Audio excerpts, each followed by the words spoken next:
Hey, do not put a hit out on me, okay? Don't.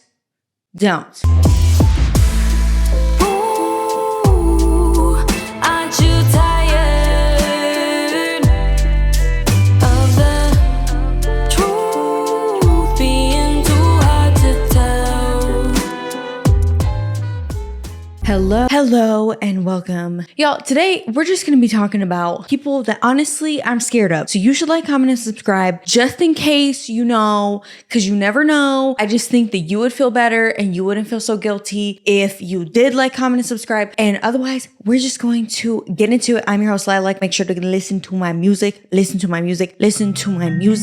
just gonna get into it. Don't you love it when I can't talk? Anyways, I am on my way to a 420 party to do this. Yeah.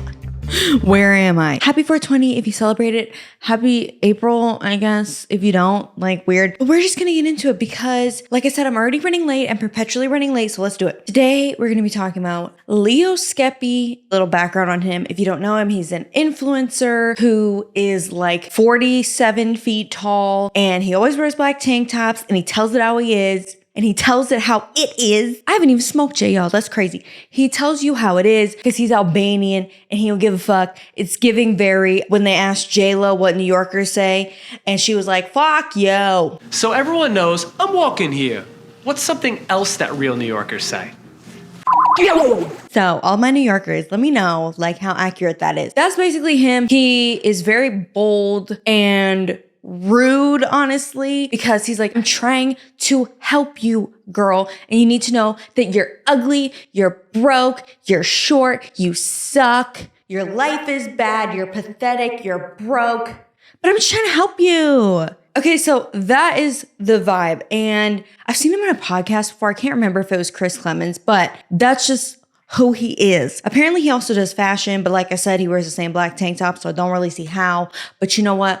I'm just gonna leave that alone because I'm constantly in pajama pants. So who am I to talk? He's been in a little bit of hot water because recently he released a TikTok video saying that if you are plus sized, brands should not feel obligated to make clothes for your size. They are allowed to have certain wants for their brand, and if you are heavier, you don't make the clothes look good. A brand not making your size in something does not give you grounds to talk shit and degrade the brand. Brands are allowed to want a certain look and image with their products. They are allowed to make things for the people they want to make them for. I've been seeing too many people talking shit recently, and it's pissing me off. People are allowed to have preferences, and brands are allowed to create an image with what they want and have a specific type of person wear what they have. Not everybody needs to be catered to by everything and everyone. And this is a lesson I had to learn when I was fucking fat. I used to think clothes just weren't flattering. No, babe, the body wasn't fucking flattering. But a lot of brands don't make my size in a lot of shit still. And if a piece of clothing is not flattering on you, it doesn't mean the item or product is not flattering or is not good. It's not made for you. I'm a size 16 shoe.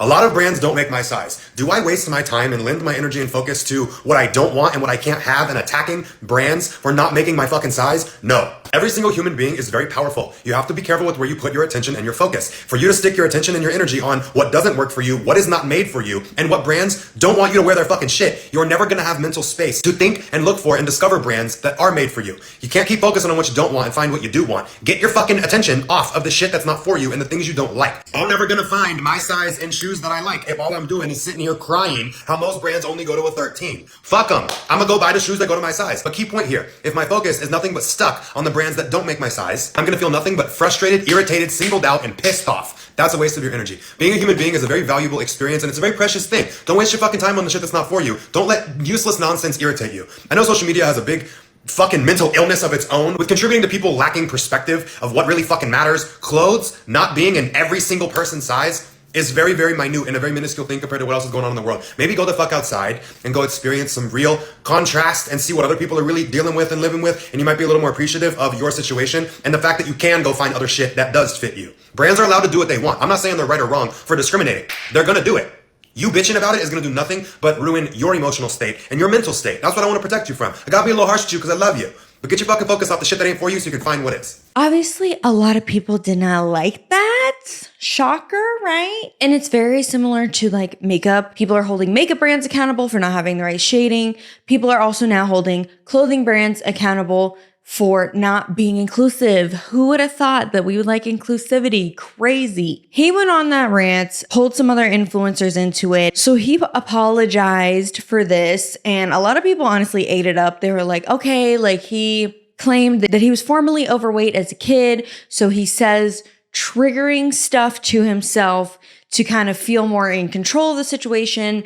And he's not going to blame brands that don't cater to him. He's just going to find a brand that does, essentially. And people were like, okay, cool. That's fine. I totally accept your apology, forgiven. TikTok is weird, y'all. All right, to hit this properly, the ego is checked at the door. I got some shit to own up to. I deleted the video because it does the opposite of what I want to do. It made a lot of people feel unsafe with me, and that's the last thing that I want. So this is not going to be a sappy apology video and be manipulative to try and win anybody over. This all made me realize the time in my life when I was overweight actually does trigger the fuck out of me. And it's not the body and the way that I looked that triggered me. It's the painful mindset I was stuck in that I do not want to be reminded of. My whole childhood and early adulthood, I felt very trapped and powerless in a body and a mind that I hated. It wasn't my physical appearance, I thought it was. It was really feeling like I had no control over my life and what that perception did to me. And now whenever I feel powerless, I say jarring shit to myself to snap me out of an old mentality and look for empowerment. But me sharing that in the fucked up way that I did was to help a lot of you, and it ended up hurting a lot more of you instead because you feel like I judge you for the way that you look. It also made a lot of people feel like I was judging them for wanting to feel included. That's not what I stand for at all. I never want anyone to feel uncomfortable or unsafe around me, ever. But the way that I said things in that video made a lot of you feel disempowered and criticized instead of feeling like I was looking out for you. And that's always my actual intent, and that don't sit right with me. So the video's gone. But not finding my size in things is something I deal with daily. I'm 6'7" and a size 16 shoe.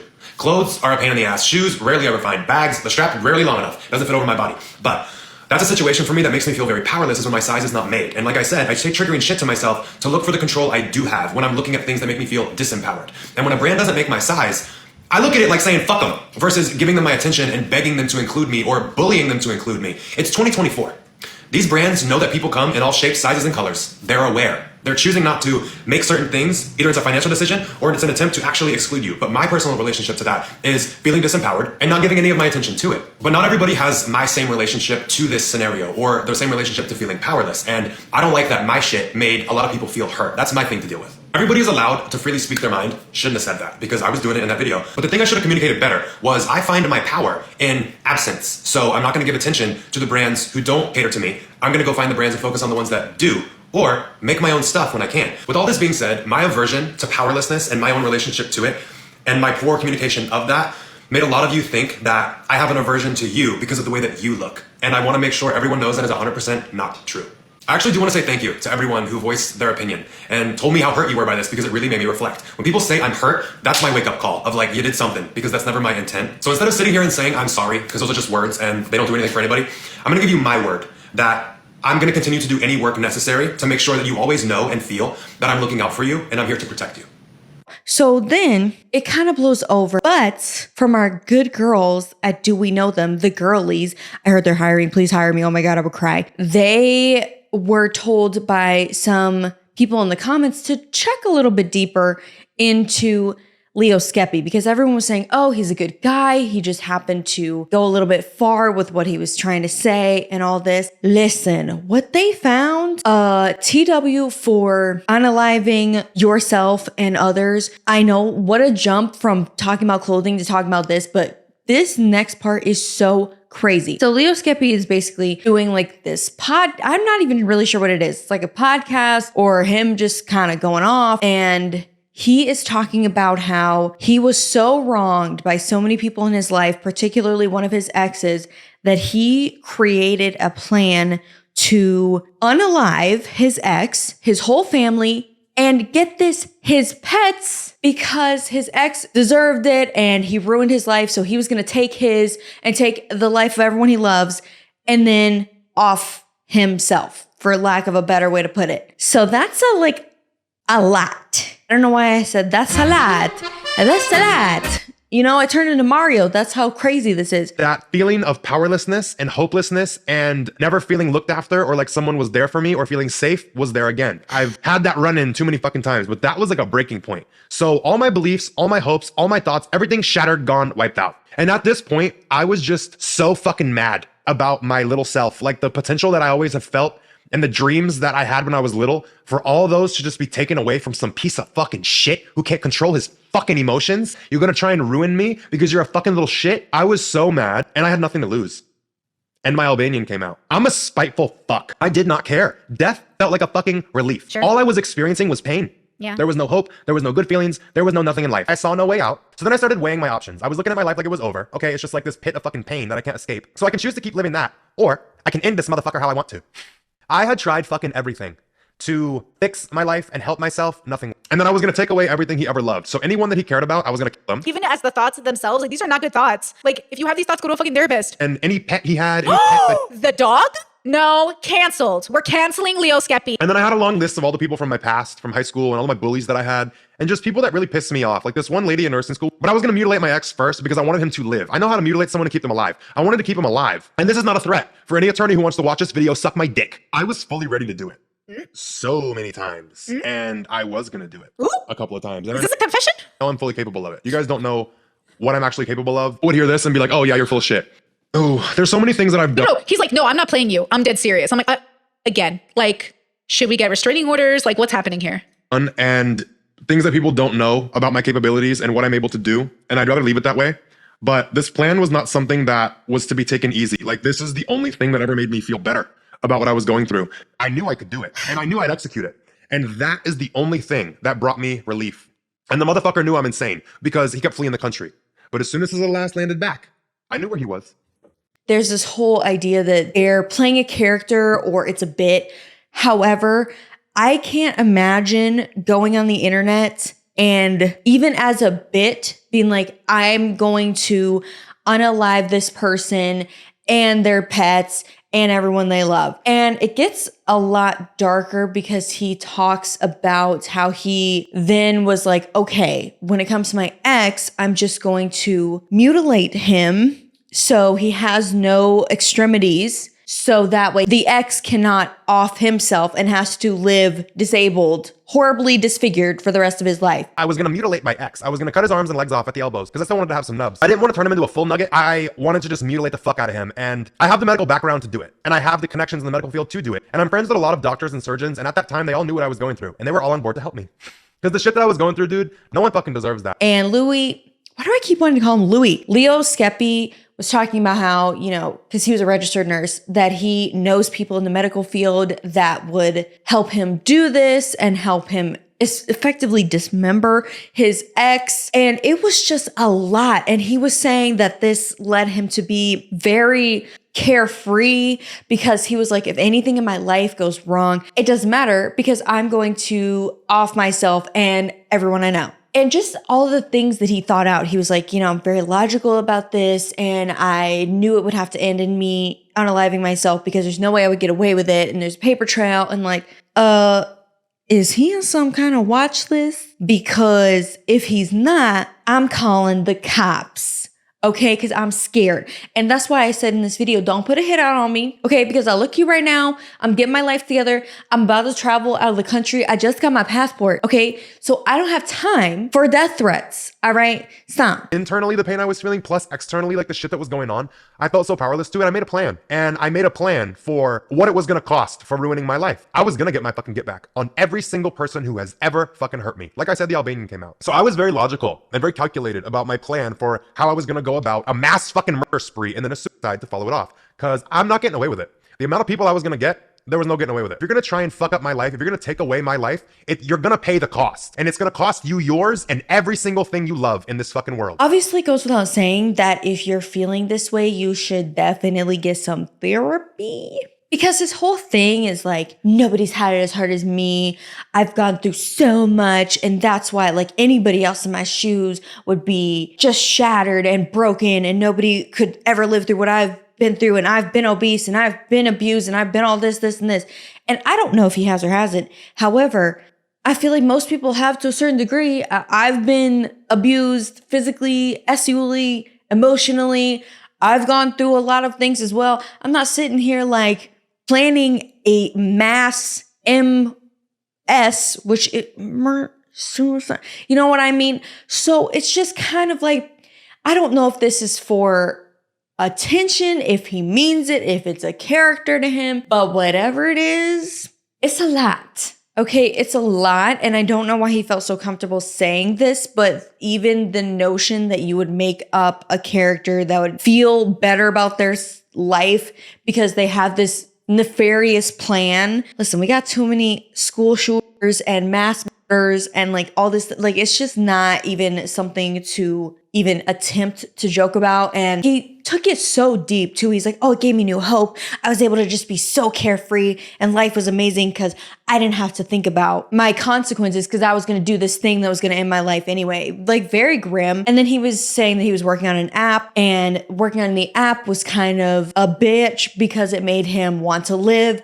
So then congratulations, everybody. Now y'all get to live because he has purpose. I knew what I was going to do. I felt okay with it. And I was like, now it's just a matter of like, when do I want to do it? So I was like, fuck it. Let's try to enjoy life a little bit. Like, even though all this shit's happening, I didn't care. I didn't have to think of the future anymore. I didn't have to think of like, what are the consequences going to be if I go do X, Y, Z that I want to try? I was free to take risks. I didn't give a fuck I was in court anymore. I didn't care. I literally was just like, I'll go kill anybody when I'm ready and then kill myself. I had the idea to start my app, Positive Focus, 2 days after I made the murder suicide plan. I wanted it to like blow up immediately. Like I was hoping it would like blow the fuck up. Everybody would love it and then I would die. But telling myself that I would start the app and then die was kind of like a bitch because it made me stick around. And there were certain days where I was like, man, fuck it, let's just go do this. Cause like he was doing so much shit to me. I was like so tempted so many times to just like execute my plan. I was so obsessed with that idea.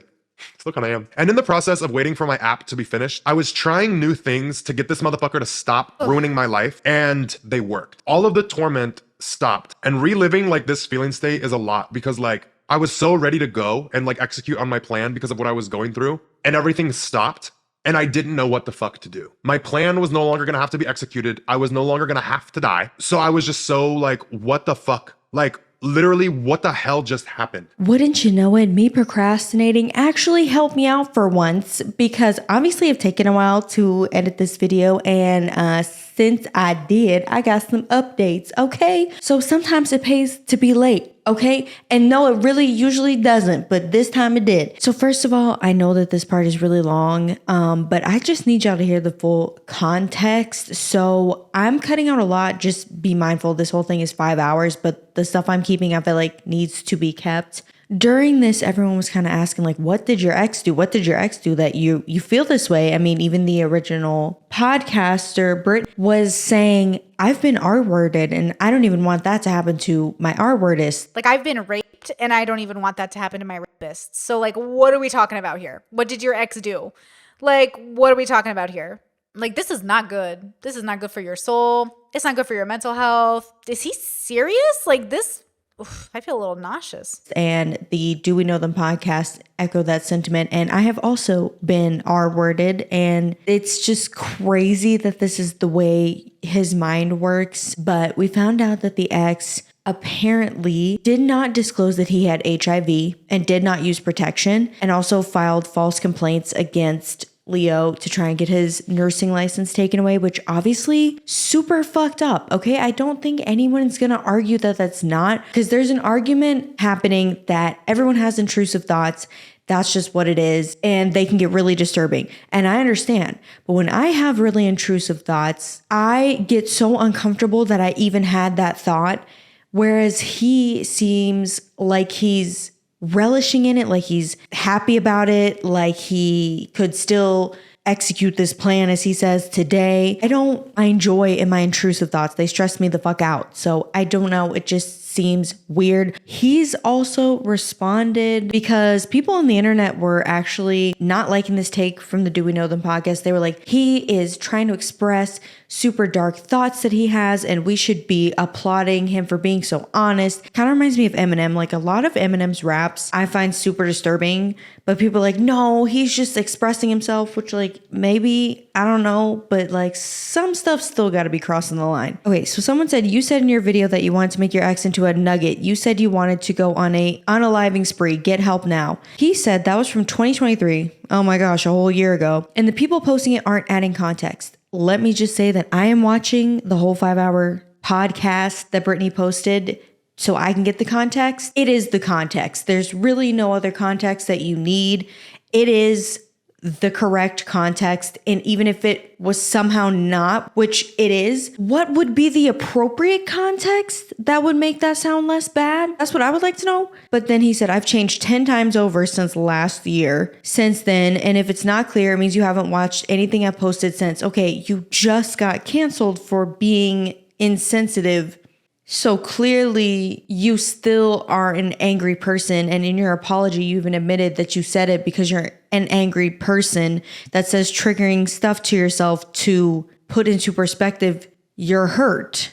I'm going to agree with everyone that has spoken up about this and not the internet. Shocker. I don't think this is normal. I do think it's disturbing. I understand how dark intrusive thoughts can get, but this is just like, wow, like it's a lot. And if you're doing it as a character or a bit, like everyone's saying, then you're taking the bit too far and there's still something wrong with you. Like I think when people say things are a bit and things are trolling, you have to understand that to a certain point, if you're trolling about specific, certain objectively immoral things to the point where people are taking it seriously, whether it's a joke or not, still a mental health issue. You know what I mean? Like it doesn't really matter the motive at that point. When you cross certain thresholds, you still are mentally ill, whether it's joking or not joking. And join the club. All of us are fucking mentally ill. I'm not trying to shame, but it's also just like, we definitely shouldn't normalize this. I mean, I literally saw a comment that said, imagine tormented school shooters could have told someone they were having dark thoughts and making a plan without fear of being treated like freaks. Here's the thing. The only school shooters I've seen asking for help are actually genuinely saying, I am scared of myself and what I'm going to do to people. He's not taking that tone. If you're not watching, he's literally grinning at some parts, like grinning, chuckling, finding joy in it. That's not somebody who's like,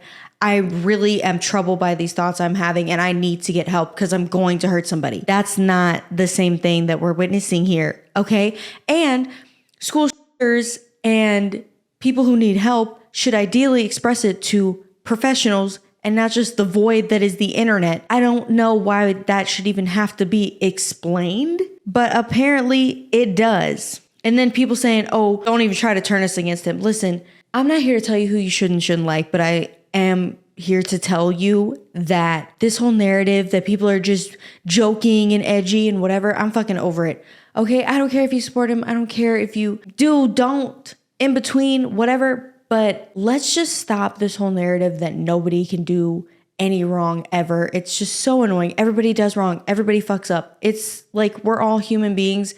He shouldn't have done this. He shouldn't have said it. He shouldn't have posted it. However you feel about him after this is how you feel. But people defending that is like, that's ridiculous. Okay, yes, it is me again. I know. There's so much. Okay, I just found something else that I was like really weighing if I wanted to include or not. But I think if it's legitimate, it should be included. So last update, I swear y'all, you know you love it. You know you secretly love this little extra bonus tea. I was looking on Reddit or Reddit for normal people. And if you're a normal person, you probably don't know because you don't go on Reddit. I was looking for some additional information. Allegedly, someone posted a comment that his mom left in a Facebook group. I'm going to cold read this live for your entertainment. So yeah, I haven't read this yet. So we figuring it out together. And I cannot confirm that this is his mom, but what I can confirm is that she is a part of that Facebook group. His actual mom. I'm not going to be doxing her or whatever. Just know that the profile pictures match. She posted pictures of him from really long time ago. I have every reason in my mind to believe that this is his mom.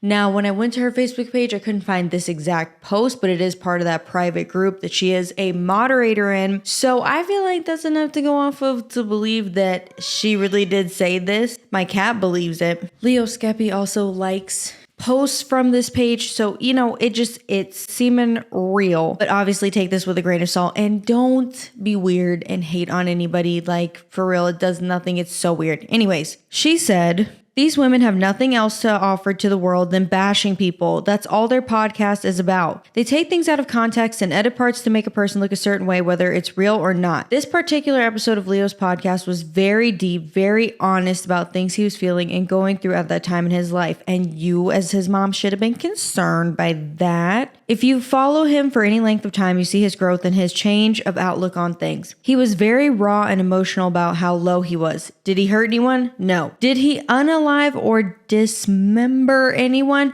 No.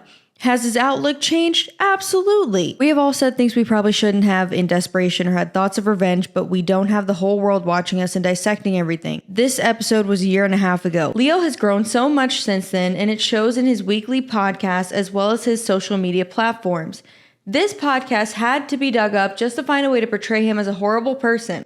Leo is one of the most kind, honest, and genuine people that you will ever meet. He honestly tries to help people. Is he capable of violence? Absolutely. I'm just gonna pause right there. I think we're going a little off script, Mrs. Skepi. I don't think that you're supposed to be like, is my son that's talking about a murder, suicide plan violent? Sure, of course he is. So then she says, does he choose violence? No, he doesn't. It don't sound like that, Mrs. Skepi. It don't. I told him he needs his management to reach out to these women and offer to come on their podcast. You can come on mine if you want. And he can answer any questions and offer any explanations that they would like. He doesn't hide and he stands on what he says. These women would never agree to this because it would destroy the narrative they are trying to put out about him. Nope, he put it out about himself. It's really sickening to me that they would do this just to garner some fame or followers. They were doing just fine without reporting on this story. Any of you who follow Leo know him better than this. No, you don't. You don't know him at all and he doesn't know you. And this was one of his most praised episodes as it helped so many people who wrote to him personally. I'd be willing to go on their podcast to discuss my son, but they should be way more scared of me than they are of him. Oh, okay, so we see where he gets it from. The fact they do this exact thing to so many people is absolutely sad. One day karma will get them and I'll be right here waiting. Little lovey-dovey emoji. I hope they get shown as much grace as they have shown other people. They actually show everyone a lot of grace. I don't know. It's just called accountability for your son having disturbing thoughts. Yeah, so that was my live reaction and reading. This just really keeps unfolding, but it's giving very boy mom. It's giving no, not my boy, and then it is your boy. I understand her just being a mom and wanting to protect him. I totally get that. She has every right to do that. However, understand a year is not a long time, and those are thoughts you should be concerned about, mom. And he was very serious about it. I mean, he talked about it for hours and hours and hours and made sure we knew he wasn't joking. And even if he is joking, the fact that your mind gets to that place is not good. And if you acknowledge that he was in a dark place back then, maybe that would have been something to gently encourage him to keep offline. And I'm not saying not share your journey, but in that detail, perhaps would be something that should be shared in therapy. And also, more importantly, my boyfriend does not think that he is 6'7". Okay, and I don't have really any concrete proof of that. Just pictures of him standing next to his mom where he looked not 6'7", but then there are some where he looks very tall. And I don't know. It's not me saying it. So you can't get mad at me. It is my boyfriend. He said like that man is not 6'7", and I don't have a way to prove that, and neither does he, but that's the accusation that's flying around these streets. Okay, this video is getting so long. I had 3 topics in this video, and now it's down to just Leo Skepi because every time I try to end it, something else happen, y'all. I promise, I swear, I'm gonna get out your hair. Okay, bars, I'm by. What a fucking scary, horrifying human being. It doesn't help that the motherfucker is like, his head is touching the ceiling. So it's pretty fucking scary when a 47-foot tall fashion guru, that doesn't make it sound as scary, but still, when a 47 feet tall foot, see, I'm getting scared. I'm stuttering. When a 40 million foot tall man is on a rampage, and he doesn't even have to get dressed because he wears the same black tank top. So he's ready to go. He doesn't even have to prepare. He's already out the door. I don't like it. And that's just that on that. For anyone that has that thought pattern, like legitimately or even as a joke, although I can't see how it's a joke, you should get therapy. And I don't mean that in a demeaning way. I feel like everyone should get therapy. I honestly think therapy should be like mandatory for everyone, but especially men because y'all are scary. And yeah.